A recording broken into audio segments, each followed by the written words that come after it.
Am I muted? No. No, you're not muted anymore.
Give it another minute or two and we'll start.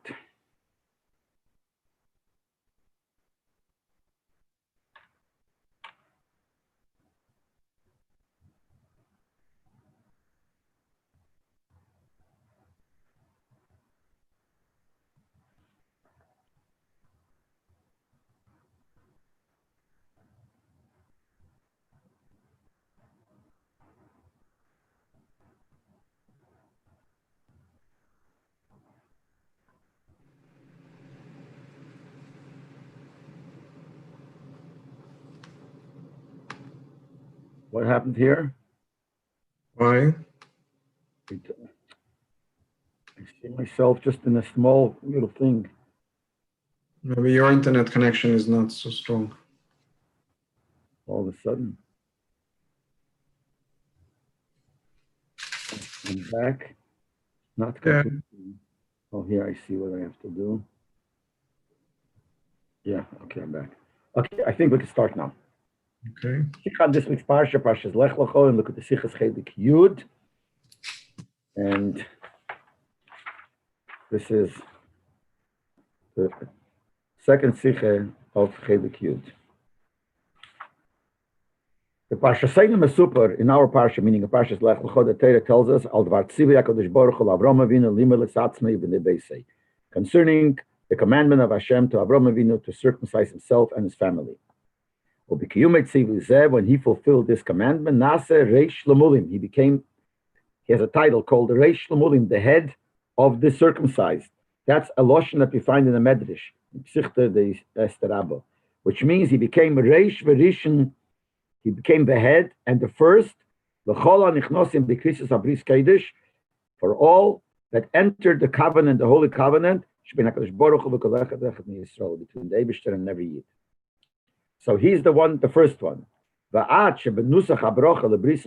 much so that he's the first of all, that in the bracha that we make, that the mitzvah, what we're going to do the bris, is to bring him into the bris of Avram Avinu. Behind that means bris hamila miskayemes ato, that when you do a bris now, he mishtayeches, it's shayich, and it's connected the Zushal Avram Avinu, the one of Avram Avinu. It relates to the Avram Avinu, even though we're doing it now, thousands of years later, it's still related to Avram's bris, to the bris of Avram. The Liyesei Avram Avinu, since he is called Avram Avinu, which means he is our father, and we know that children inherit from a father.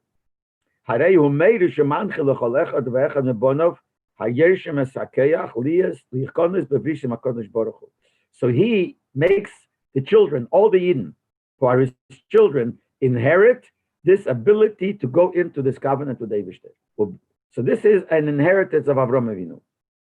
Now you see in Ha'orah 5, the Rebbe writes here that l'chure, when we talk about inherit, you inherit, it says in the Mishnah, a person inherits from his parents, from his father, different characteristics, different traits, but not what to do. If the father went someplace, the child also has to go someplace. That you don't inherit. So why do we say that the children, the Yidden, inherited from Avraham Avinu the fact that they do the bris? That's not a trait. That's not a midah. So the Rebbe says it's not like that. This became a teva. This became the nature. So this is an inheritance of a nature, even though it seems like an inheritance of just an act, but it is a nature. And it's such a nature that's so obvious. We see that from a din. Also, if a person makes a neder, I shouldn't have any hanoah, any pleasure from circumcised people. He's also to have pleasure use from any Yid, even one that's not circumcised. Because every Yid is considered like a circumcised person because it became a teva of Yidden. And this is something that's so begilui, because by the Rebbe says, the din is by nedorim halecha chalaroshim b'nei odom.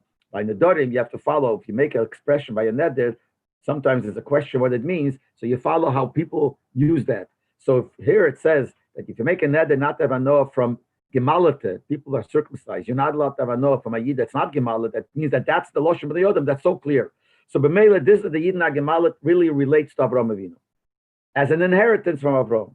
And when it comes to the concepts, the rules of inheritance, we know like this. Number one, the inherit doesn't depend at all on the situation and the preparation of the child who inherits. A baby that just born today will inherit from his father. If his father passed away, he will inherit without him knowing, without him knowing. That's something that's essential automatically. The second thing we know by Yerusha, by Yerusha, by inheritance, it's not that the thing that you're inheriting changed ownership. Normally, when you give something from one Rishus to another, let's say somebody sells something, Reuven sells something to Shimon. Before it was Reuven's, now it's Shimon's. It changed hands. Now left Reuven, it came to Shimon. Or if someone gets a present, when you inherit, it's not like that. The one that inherits is in the place of the one he inherited from. In other words, he became that person. Like a Apostle says, and the Gemara in Baba Basra talks about it, and the Rabbi Schapiro talks about it a lot, that the one that inherits is really in place of the one, not that the object changed, but that original person became this person, and he is in place of that person. So since we have these two rules, that when it comes to inheritance, it's not negay your level, not negay who you are. A baby that's just born would inherit. And you are in the place of the one you're inheriting from. He said, for that we understand. So the bris of everyone is the bris of Avraham. Because the ability and the preparation that every Yid is able to go into this bris, came as the inheritance from Avraham. Since the one that inherits, in spite of whatever his matzav is, he is in the place of the one that he inherits from. So every Yid who is inheriting from Avraham became Avraham. So the bris of every Yid, no matter how old he is, 8 days old, is the bris of Avraham, which explains why when you make a bris, the bracha is la'achnisei b'brisa shel Avraham Avinu. We're putting in the bris of Avraham. But Tzorach Lov and the Rebbe says we have to understand. The Rambam in Pirush HaMishnayos in Sichta Chulin, Kosav, the Biur Mitzvah Zu, writes in the explanation of this mitzvah of bris. The Rambam there talks about this concept that all the mitzvahs that were given before Matan Torah, those mitzvahs change. In other words, even if we have the same mitzvah given to us by Matan Torah, the same mitzvah as it was before, it's a new mitzvah, he says. The Lashon is, I don't remember if he says that Lashon, Nitna Torah, the Nischacha Halacha. The Torah was given, it's a new Halacha. It looks like the same. Shabbos was given before Matan Torah. In Mora, before Matan Torah. And then by Matan Torah, David gave a Shabbos, it's not the same Shabbos. Yidanoshe, that's actually what it talks about in Chulin. When the Maisa happened, Avram with Yaakov Avinu and the Malach, Hashem said then that you're not allowed to eat the Yidanoshe. So the Rambam says the fact that we don't eat the Yidanoshe now is not because David said it then. Because by Matan Torah, the Eibusha said it. And he says the same thing with the bris. He says like this: we don't do the bris milah because Avraham Avinu did it, him and his family. We do it because Hashem commanded us by Matan Torah through Moshe Rabbeinu. So that we understand. The true that the kayach that we should be able to do it was given from Avraham, taking as a Yerusha from Avraham. The mitzvah atzma, k'fi would tell us the mitzvah itself, the way it's upon us. It's not a hemshech that is the same thing as it was done by Avraham. The reason our bris is founded and starts from when Hashem commanded it to Moshe Rabbeinu, not from the others. Rambam makes it very clear, and he speaks specifically in the Geya, the mitzvah of Milah. Why is it called the bris of Avraham? It's not the bris of Avraham. It's not a hemshech to Avraham. It's a new mitzvah that David gave. It's the same mitzvah, but when it was given by Matan Torah, it's a new mitzvah. In fact, especially according to what the Medrash says, all the mitzvahs that the Ovis did to the Eibishter are only like a smell. But we have really part of the oil itself, which is a mashal the Medrash gives. When you want to get from somebody, there's perfume that gives a good smell. So you could take the smell, he could give you a smell and you smell it, so you have the smell. Or you could take a little bit of the perfume from the bottle and pour it into you and you'll get the bottle. When you get a smell, it's only for a second and that's all it is. But when you get a little bit of the perfume, then you have the real thing. So the Medrash says, based on this posik, that at the posik where it says Shema Turak Shmecha, that the mitzvahs that the Ovis did compared to our mitzvahs is like a smell. So when we do the mitzvahs,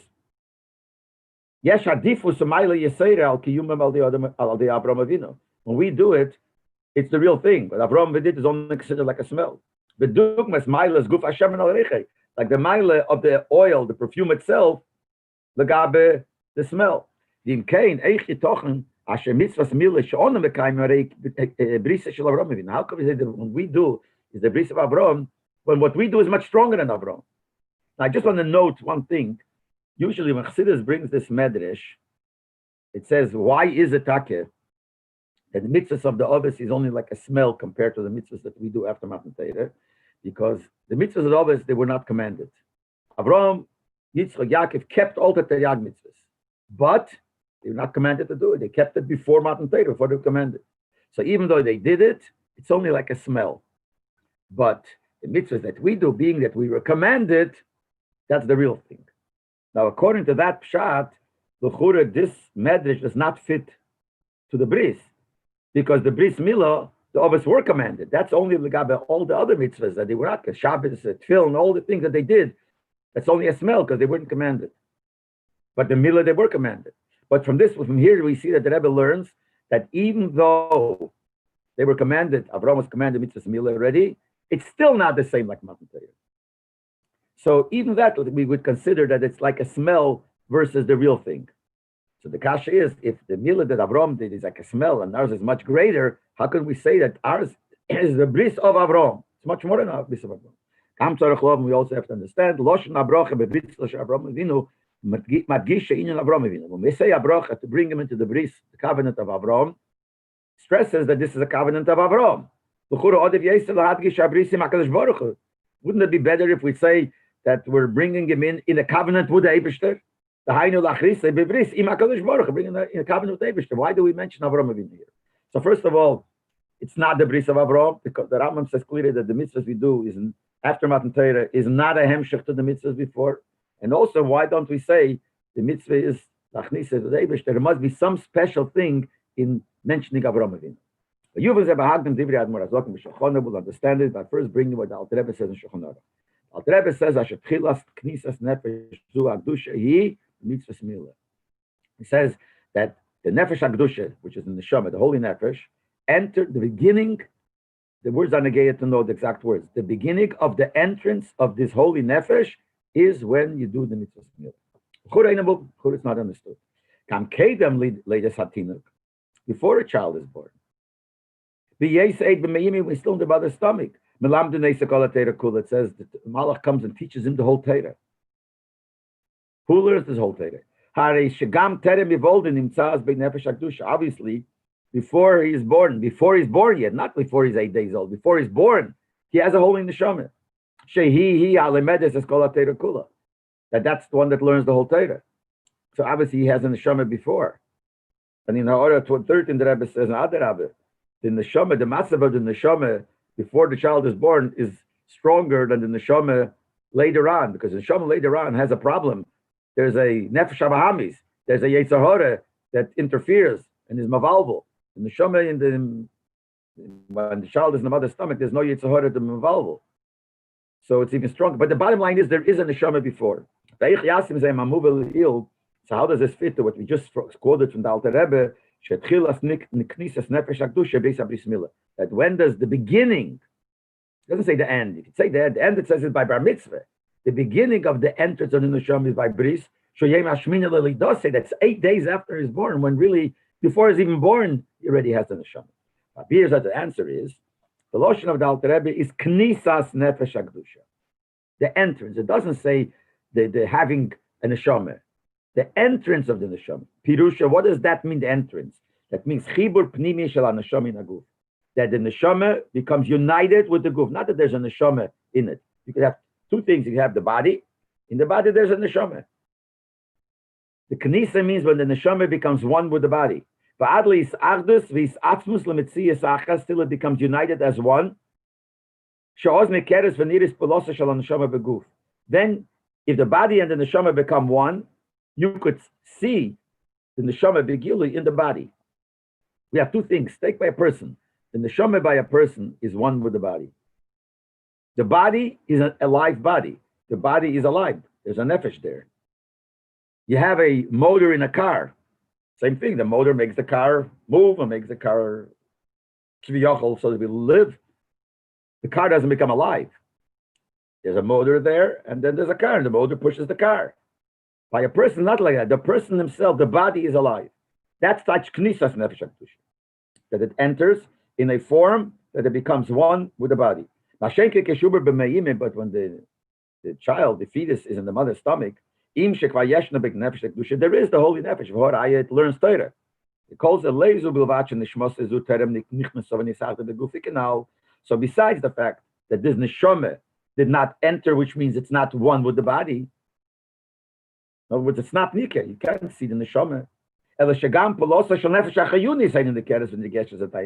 Even the regular nefesh, not the holy nefesh. The regular nefesh, the fact that a person is alive and he has a nefesh, abahamis, nefesh achayunis, we call it, gives him a life.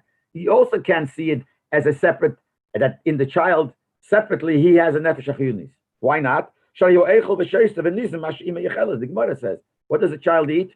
It's through the mother. The mother eats and that gives him chayas. The mother drinks, it gives him chayas. Whatever, everything comes from the mother. So there's no special entity of a nefesh achayunis that's separate in the child versus the mother. So that's not even nikah. The gamlacha shenel, and even after the child is born, then it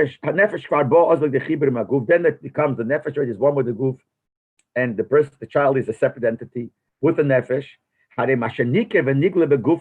But what do you see in the body? You don't see the nefesh in the neshama. When you see a child born, you don't see the neshama. Lahavdol, a goy is born, you also see a live child, and that is goy also has a nefesh, not a holy nefesh. He has a regular nefesh that gives him chayas. So when the child is born, you see that. You see the child is alive. There's a separate entity of a child. But it's the nefesh abahamis, not the nefesh lekis. She had died by the nefesh lekis is behelim still there. What you see is the nefesh abahamis, the nefesh that gives him the normal physical chayas. When does the nefesh hakdusha come into the body in a form of chabrusa hagluya? Now it becomes the gilu that there is a neshama there. That happens by when you give the bris. It's a covenant of mine in your flesh. That's what gives the seal in the physical body, the seal of the neshama. That even it's a bris that you could tell, even the goyim could tell. It's interesting how the Rebbe has a play on words here. Bris Olam really means a covenant forever. That's what it means forever. That ever uses the word Olam as the world. It's a covenant that is begili in the world. And he even says begili to the Umas Olam, the goyim of the world, could even see it. So it's a play on words. Lebris Olam, it teaches that way. But Lepeil, when does that happen? When does there nikin in the goof? When do you see in the goof that there is a nefesh haneshama, a nefesh alakis, a nefesh hagadesha? You see it by the bris. Until the bris, it's there. There is a nefesh there. Not only a nefesh achiyunis, a gashmis, but she's alive. There's a neshama there, even when the child is in the mother's stomach. But there's no knisa. It's not one. It's not nisgala, and it's nisgala by the bris. This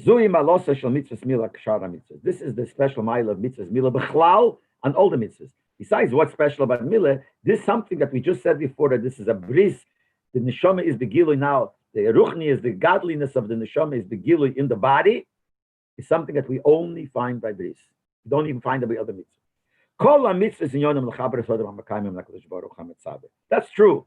All mitzvahs, their inyan is to connect the person who does the mitzvah with the Eibishter who commanded to do.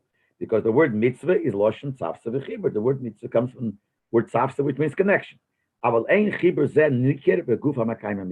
This connection that the mitzvah makes between the Yid and the Eibishter, you can't tell in the body. Give an example. You use your hand to give tzedakah. For sure, there is an effect, a special ruchnisdike, positive effect on the hand that did the mitzvah. The physical hand is uizgeidelt. It's a hand that did the mitzvah.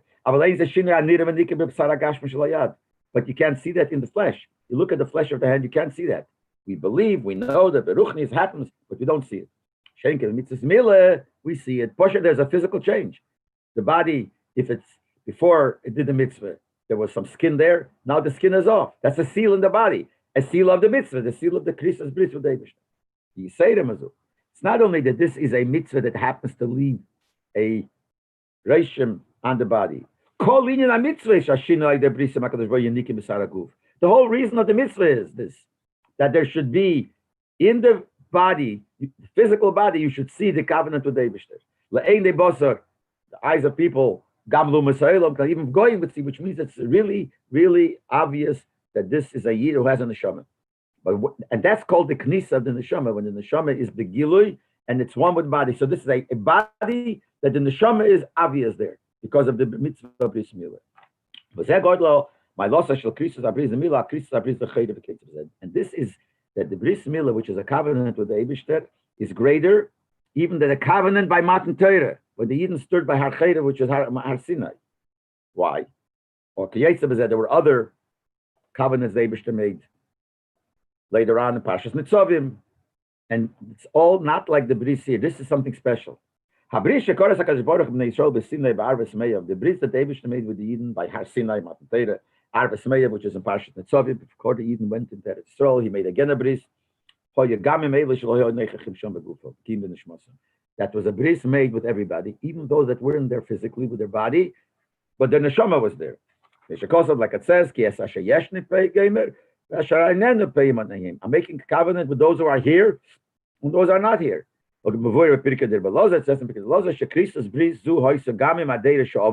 This covenant they made were also with the people from the previous generations. And even the future generations. They weren't there physically. Was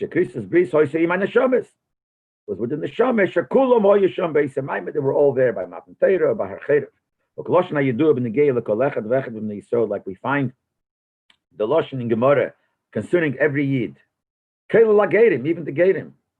When it talks about mitzvahs, it says a Yid, every Yid is obligated to mitzvahs because he is sworn by Har Sinai. There the Gemara talks about, can a person make a neder, a shvua, not to do a mitzvah. The Gemara says that shvua, it doesn't count. Because there is a original shvua that's the opposite. And he can't overturn that. What's the original shvua? So the Gemara says the Lashon, every Yid was sworn by Har Sinai to keep the mitzvah. And now you're going to swear not to do it, you can't. And that goes on every Yid. And even on Gerim, which they didn't even get in the Neshama till now. So we see that the Krisos Bris, those places by Arsina, by Arusmeya, was made with the neshamas. You say them, you go a step further. Even those that were there with the body, what the Rebbe is going to say, there is nothing that happened in their body that changed because of the bris. How did they go into the bris? What did they do? They heard what Abisha said to Moshe, and that had an effect on them. So it went through the hearing. What happened? You do grab hearing words with your ear, which is echad me'ever of agashmi shalodim, which is one of the physical parts of a person, the physical limbs of a person. The eisen, the ear, nothing happened to the ear. It's just a tool through which, an intermediate through which, the neshama heard it through the ear. So the ear was a form how it got to the neshama. The neshama could accept the thing that it heard through the ear. So it went through the ear. That's it. The ear didn't change. So the ear, so in the body you don't see it. When movement is from that we understand. The bris that he made in Arves Meir and the other brisen, so even with those people who were alive there with their body, it was a bris with their neshama. First of all, their eye is that those people who were not there with the body also part of the bris, and even those who were there, he's telling you what to do, and the neshama heard it and accepted it. The mila, but the bris you do with mila, ashenyonali is brisi bipsarchem lebisaylam dinyan is that should be a bris, a covenant in your flesh. Shegam bosar aguf agashmi. That means that even the physical flesh, for adl yesayid siyum the gufa, that part of the body.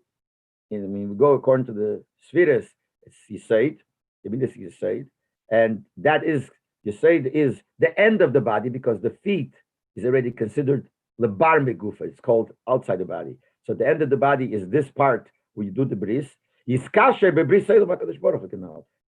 of the body got connected to the Eibishter, which means that there's a seal on the body, physical change in the body, which is a siman, a value that you're connected to the Eibishter physically.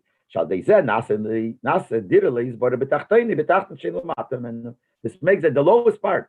The lowest part is the goof, and in the gufa, the lowest part becomes a dira for the Eibishter. There is the Eibishter in it, and it's begilut. That's the whole idea of milah. When the child is 8 days old. He's not connected, doesn't have any type of understanding. A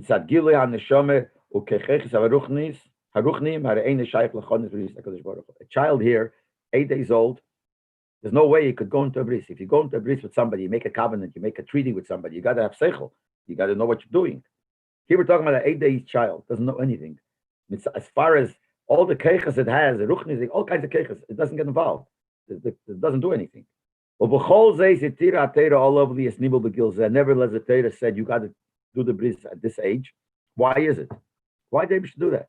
You should make it with an older person who understands. You should be able to go with the bris, give yourself over to the Eibishter. No. This is not something that your seichel should connect to the Eibishter, your feelings should connect to it. Then you can't do it with the child. The inyan is the physical body of a yid should express the Christus bris. The melee could be done by an 8-day child also. And Nochmer, the Rebbe doesn't explain why. This inyan expresses itself more when you're a child and you're older. Because when you're older, you already have seichel. So as much as you want to connect your body, but there's a seichel that's leading you to do it, and it covers up on this nakuda that it's connected just for the body. But when his baby is just born, 8 days old, there's no way you could think it comes from the seichel of the child. So the mele, that is a physical connection which is beyond any logic, beyond any nothing with seichel. The question is why dafka 8 days old? Why not when it's a day old? That's something else. Really, it means from the beginning of birth.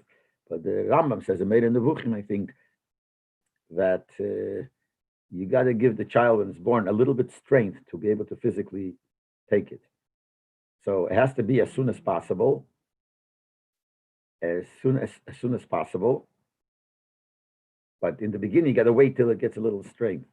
I heard years ago that the scientists found out I don't know, where they had the study that out of a person's life, which day of his life is a time when he feels the least pain when something happens, is on the 8th day of your birth. I don't know if it's true or not. That's what I heard a long time ago. The scientists even agree. So this is a seal with the body. So it could be done with a small child. And other it's better done with a small, so there's nothing else to cover up. Now, when the gay women, we know the Gemara says Isha kimande mehal yadam, and Isha is like she has a bris, even though it's not done. We don't see it. But in halachet, like that's why she mentioned, also says al bris chasamta b'fsreina, this bris you sealed in our body. So Isha doesn't have to go through the process, and it's done on its own. But they're talking this whole idea that you see it begilui talking not, but by a man you do see it begilui. Now, this will explain the meaning of the bracha, why we say we bring him into the covenant of Avraham. And we ask the kasha, it's not a covenant of Avraham. It's not because of Avraham. We're not a hemshach to the meal of Avraham. And also, why do we stress that?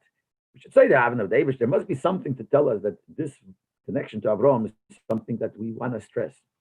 So the Rebbe explains it like this, based on what we said before.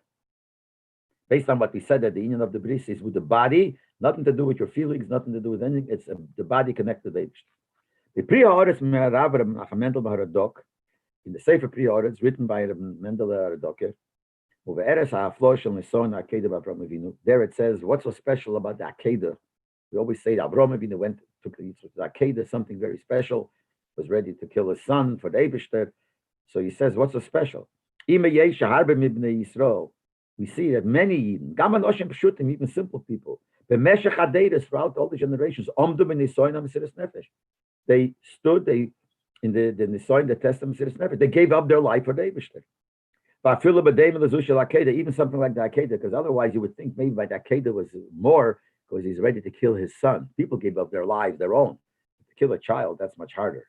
So the Rebbe says, even that we find in the generations that people would even give their son up, Mesiras Nefesh, for the Eibishter.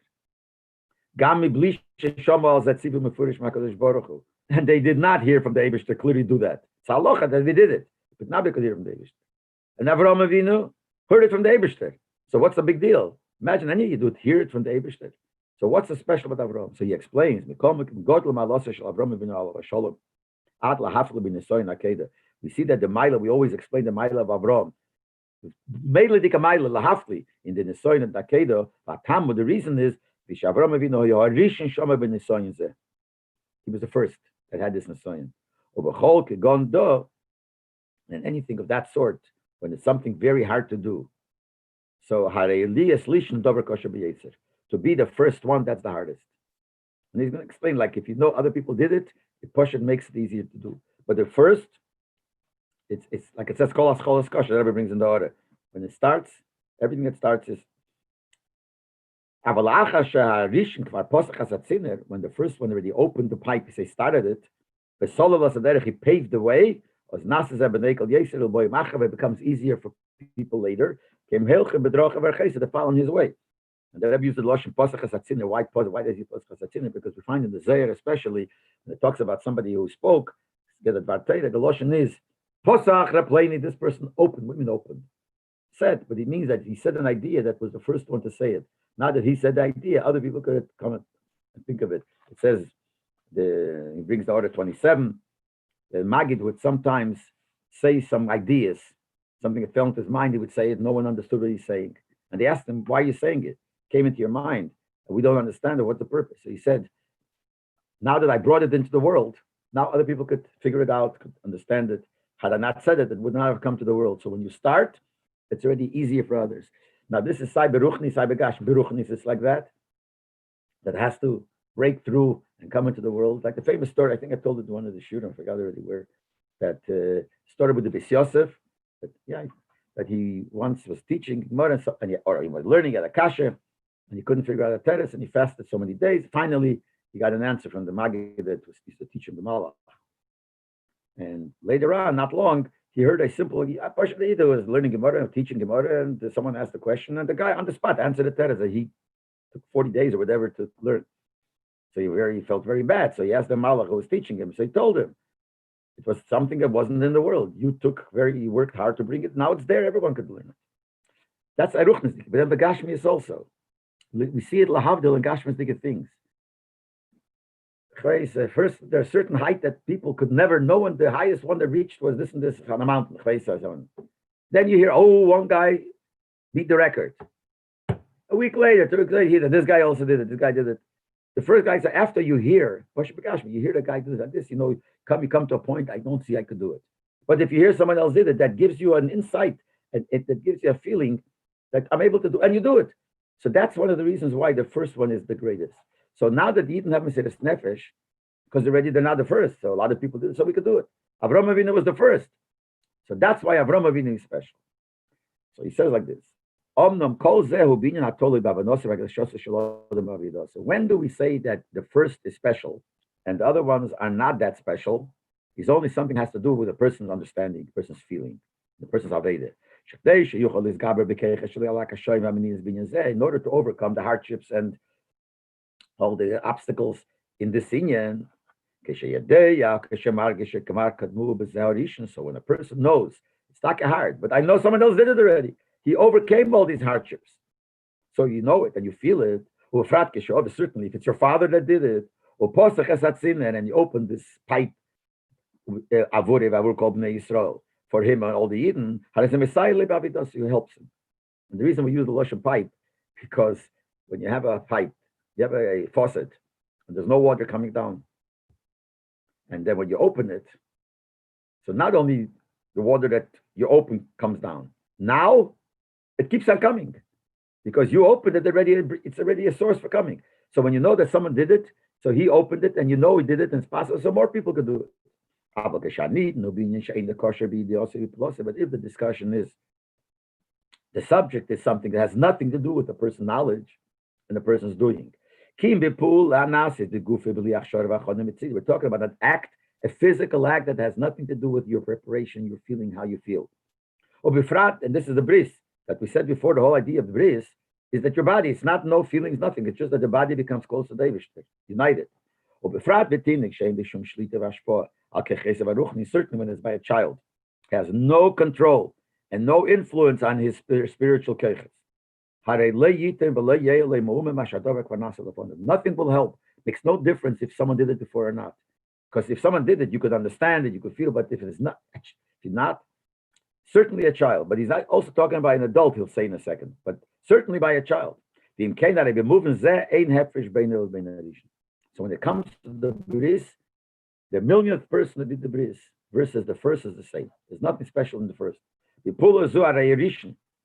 the act, the one that could be number 1,000,000 is a first. Because whatever happened before makes no difference. He has no help from what happened before. So that's even by a child, especially by a child. And remember, the same thing is what happened if he didn't do a bris till he was older. So now already he understands. Or by a ger, that's a ger is an older person, and you do the bris then. He does have seichel, he does have feeling. So by him, you could think that when he does the bris, what's happening here is that the fact that there was somebody before him, the first, should help him because he understands, I could do it also because someone else did it. There's no, even by an adult. The like the pula gashmi bris makadosh baruch hu, since the concept of bris milah, even by an adult, is not the connection that you feel or anything that you feel to do. The inyan of bris, as we said before, by anybody, is the physical act, and that's what the bris is to. The flesh, the physical flesh, gets a seal of showing the bris. As we explained before. How do you move? And for that we understand that when you do the act of the bris, so the fact that there are in ruchnius, in your feeling, doesn't mean ruchnius after godly, in your spiritual things, which is not physical, that you understand it and you're able to pale and he pales because he has this feeling and this understanding. So this doesn't affect it because we're not talking about that. We're talking about just the physical act. The fact that there was a first one and b'meila that gives koyach to the later ones. And even the fact that you got it as a Yerusha. All that has to do with the feelings, which we call with the keiches hagluyim, not with the physical act. That's what there's there before, and you feel that, yeah, in those things it will help. But not in the fact that you push it in the physical body changed it. So what the Rebbe said it earlier in our order 5, we learned that this became a teva in the person. So here he's saying that it's, and well, you could yashin it. So that's only for one aspect. But be'emes, where he says here, as much as you yashined it and became a teva, but it's only an act. So the fact that you know that he's the first, because the only meaning that a first is better, makes it easier for you is because you know it. So the fact that you know it makes it, because that's not the act. The act is not anything to do with any feelings. According to that, every person who does the mitzvah bris milah, ben cotton, ben godel, child or an adult, is always the first. Has the mile of being the first. I will understand. Now we understand why when we want to say the mile that he's going to, we're bringing him in the bris of Avraham, which he asked, why mention Avraham? First of all, why it's not connected, because it's after Matan Torah, it's a different mitzvah. And why mention Avraham? Why not mention Eibeshter? The mile of Avraham is he was the first. Since everyone is the first, because what happened before is no connection to him, because it's an act which one act or another has no connection. He goes into the bris of Avraham. In other words, his bris that you're doing is similar to Avraham, and that's why we mention it. We want to mention how special this is. This is the first. And to do something like this, it's not that the mile of a person in putting in effort because the child doesn't put in any effort, but still the union of what the first is here also. So there's a mile of doing something that no one before you did. And that mile is by every child. And in the order 29, the Rebbe answers, Pshat and Rambam. In that Rambam that he quoted in the Pirush HaMishnayis, Rambam says like this, that the bris milah that we do now is not because Avraham Avinu mouth, but it's because Moshe Rabbeinu and Matan Torah told us in the name of Hashem to do it. That Moshe Rabbeinu told us to mal ourselves like Avraham Avinu did. The whole point is that to bring out that's not connected to Avraham. So why, when he says that we don't do it because of Avraham, we do it only because Moshe said by Matan Torah, what did he say? That we should be mouth like Avraham. Why mention Avraham? So the Rebbe says here, this fits to what he's saying in the sicha, because the Rambam, as much as he's saying that this is separate, he wants to stress that it's like Avraham. Because in one part it's like Avraham, because it's the first, like Avraham when it was the first.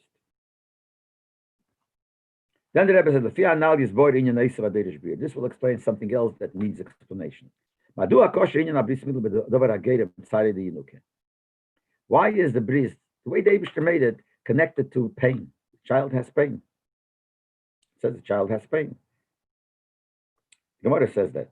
And the Rebbe brings now to 30 that Avud Rahem writes, and that other places, that this is one of the reasons why we don't make Shechiona by a bris. Sisvar make, Ashkenazim don't make. Why not? Any mitzvah that you do that comes mizman lizman from time to time, you have to make a shechionu. So the answer is because a mitzvah that has to do with tsar, you don't make. And here's tsar the yinuke, tsar of the child. Even though I saw once, I remember when the Rebbe said the sicha, I remember we were wondering, the Munkache, not the Michas, I think his father, the Darke Tshuva, who was a big male, the son also, the male mouthed thousands of children. And he says, because he's such a big male and he did it so many times, I could tell you that it doesn't hurt. He says that it doesn't hurt. I wonder how he knows, because he was a male to 10,000 children, means but it doesn't hurt. The child cries. That's what he writes. The child cries when you do the bris. He says when you diaper the child, he also cries. I don't know, but I don't know how it fits the Gemara. The Gemara says cited the Yinuke. But the question is, why we should give a mitzvah that's connected to Tzar? To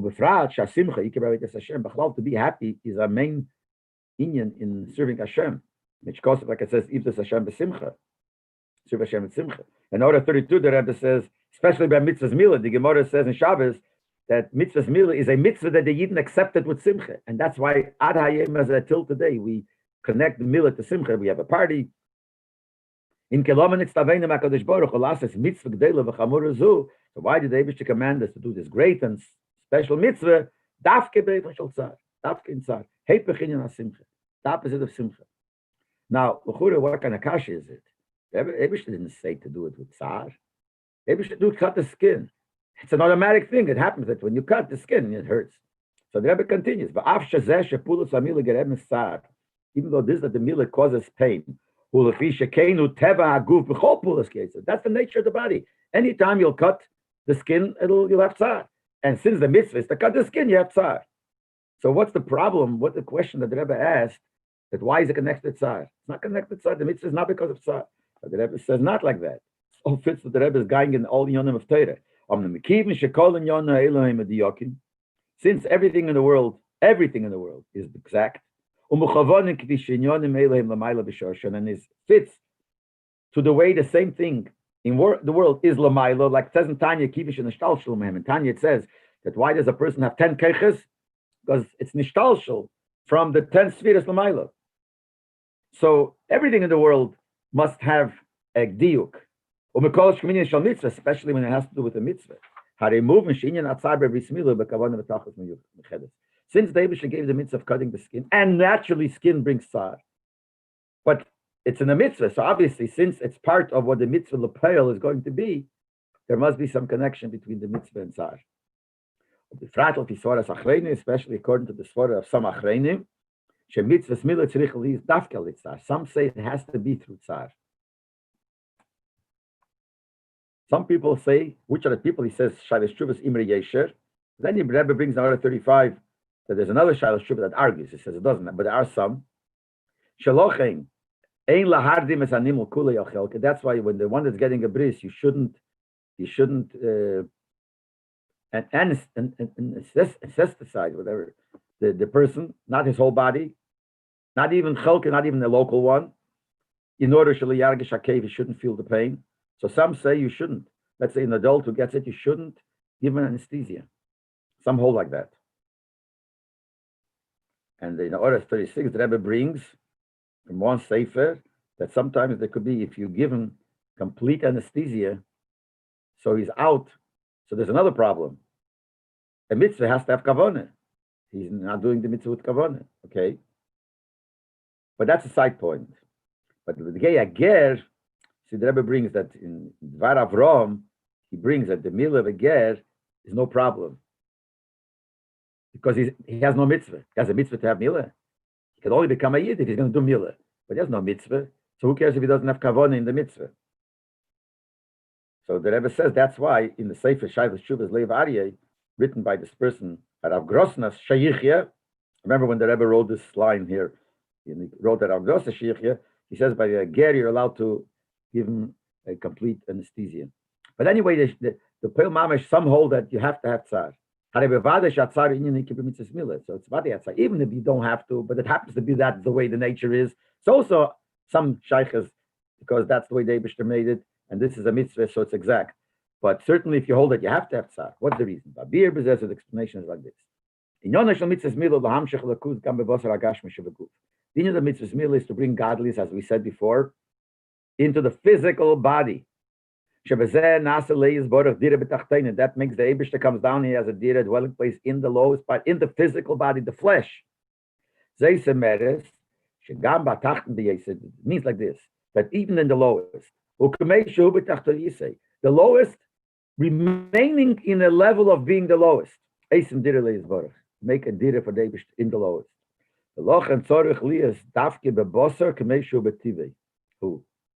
That's when the Eibishter was said to do the mitzvah merely in the flesh, because the flesh is lowest.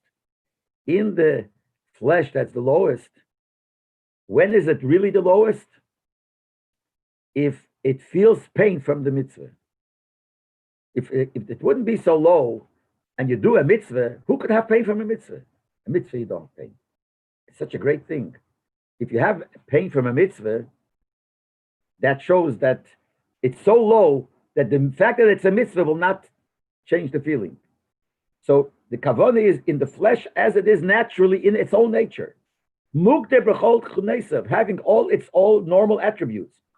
Ashegam b'boser kazeh, even a flesh like this, show margish tsar bedover, with bar mitzvah, that he feels pain from this, and even though it's a mitzvah, shetzorach be lias by ahepich mezeh. Really, it's a mitzvah. You have to do it with simcha, and nevertheless, this is a case where this part of the body or the part of the body feels pain, which means it's a very, very low madrege. It feels pain from a mitzvah. Well, really, you should feel simcha. Even in such a low madrege, because it should connect itself to the Eibishter with a bris Eilo. So this is connected to before that the kavanah of the bris is to come down very low into the bosser, and he says into the bosser, such a bosser which feels tsar. And that's why you should take a leap the tsar, according to those shittas. Because if you take away the tsar, you're making that this bosser is not that low, it doesn't feel tsar. The bosser is feeling tsar from a mitzvah shows that it's pretty low in the level of dargis. By the lesson we take from here, and the lesson is going to be from the last thing, that if you have tsar, it's part of the mitzvah. And that's going to be the lesson. Admor Azach in case of Shulchan, the Alter Rebbe writes, "Ein lo adam reshus al gufi klal." A person has no balabat, no ownership on his body. The tzayir b'shum tzayir, you can't cause any pain to your body. The movement is ever pashtas. From that we understand very simple. She'ein lo adam rashoy lechapes acharei saskas binyan hashigim yigim litzar. You're not allowed to look for things to do which will cause you pain. Because there's still, the Rebbe says, but when it comes to make a dira b'tachtenim, when you're a shliach, and the shlichus is to make a dira b'tachtenim, then is the opposite. You're not allowed to hold yourself back from doing the shlichus because it's going to bring you tsar. You have to look. Who understands the ways of the Eibishter? Maybe your shlichus is to have the tsar. If it's a shlichus of dira b'tachtenim, just like by the bris is dira b'tachtenim, and that's why it goes along with tsar. So anytime you have to make a dira b'tachtenim, which is the gather of shlichus, the Rebbe speaks clearly about shlichus. So if there is tsar, don't try to avoid it. Don't try to avoid the tsar. Movement that we understand. Someone got the position of such a shlichus. So you can't rely on his own estimation, evaluation. Whether you should take the shlichus or not.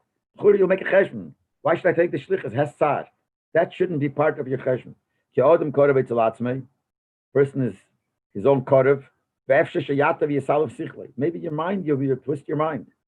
You might twist your mind, will work crooked to figure out an idea that you shouldn't take the shlichus because of the tsar. It is true, you have to tell the one that sends you, which means the Rebbe, you could write, when you write to the Rebbe asking, should I take this, you could mention that this will have hardships, this will be tsar. But the decision whether this should stop you from the shlichus, you can't decide on your own. So has to be from the one that sent you. He certainly doesn't have an ulterior motive. He only cares about lasas dira b'tachtenim. The contrary, you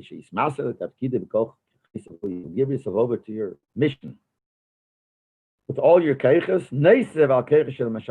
Besides the fact that the shaleach gives you keiches, you will put in your own keiches as much as you can. Certainly you will succeed. You will fulfill the shlichus the way you're supposed to. If you don't care about the tsar, you'll be matzliach, you won't even have the tsar. It'll be the simcha of tuv levov, the yasel is borah dira b'tachtenim, and you will make for David dira b'tachtenim. So this is the lesson from the last piece about the tsar that you have by the bris milah. And it's interesting, you see from within the sicha is, the Rebbe said the sicha Shabbos Pashat Pinchas Yutes Tammuz. What's Yutes Tammuz? What's the special date? So there's a star here that says B'yem Zeh, in the year Tofresh Mem Yutes Tam Huchnes Kveikish Admur Rayat Bris Shlavramin, the day of the bris of the Frierdiker Rebbe. That's when the Rebbe said the sicha, and he explained what's the union of bris, and he finished it off with the union of shlichus that shouldn't stop you. Now the Rebbe might say because it's hard, don't take it. They say this famous story. I don't know. I didn't hear from the person himself, but it's a story that everyone knows, that there was once somebody that was on shlichus and he got sick, and he was sick. So he wrote to the Rebbe, asking the Rebbe that the Rebbe should take him out of the shlichus because it's causing him all kinds of sickness and things like that. So the Rebbe answered him, I'm surprised. I understand you're asking for a bracha, but you should ask the opposite bracha.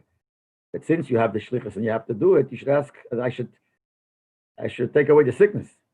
Why say, wait, take me away from the shlichus? That's what the Rebbe is saying here. And the Rebbe says, if you listen, Taka, the tsar will go away. But that should not be something that should stop you, which is similar to Sich and Chelik Hey, also Pashas Neach, when it says on Rasha, Neach, the lion bit him, and he was coughing blood because he had such hard work in his job that the Eibishter gave him. Then the Rebbe spoke very sharply, even though it's the Sichas is pretty sharp about the shlichus, that don't give it up because you cough blood and because that you got to do it. So this is the same lesson that he says here. Okay. We should finish it. Yeah, We'll do our job and do our mission and no tsar. So what's the point that we say Shalom Avram Avinu because he was the first and we're the first? We're the first. You want to stress that point that we're the first, and that's a mila, so we put it into the bracha. And Moshe Rabbeinu told us to do it because Avram Avinu did it. Not because told us to do it because the Eibishter wants us to do it now. And at the same time, he let us know that you should know you have the mila as being a first, like Avram. Oh, first, Avram Avinu. Gotcha. That's what the Rambam mentions, that we don't do it because of Avram, because we do it because of Moshe. Because they told us to do the bris like Avram. It's a contradiction, seeming like. I told you like Avram, it's nothing to do with Avram. No, you want to set stress that there is something similar to Avram as a mila, not as a hemshech to Avram. That's what they mean. The mila was the first. Mila of him being the first.